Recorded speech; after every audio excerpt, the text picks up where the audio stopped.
Hello guys, welcome to my channel. So whenever you try to open any Excel file on your Mac computer, and if you're receiving this error which says alert, sorry we couldn't find, is it possible that it was moved, renamed or deleted?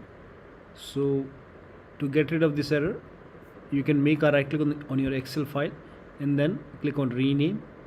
Now over here, if the file name has slash in it, then remove the slash. So you can remove the slash and you can replace it maybe dot or any other character, but don't put slash over here. So here you can see I have removed the slash. Now I will try to open this Excel file, and I was able to open it. So if your file has slash in it, then you can remove the slash and you can replace it with some other character and then check. So that'll be all. Thank you so much for your time, and please like this video and subscribe to my channel.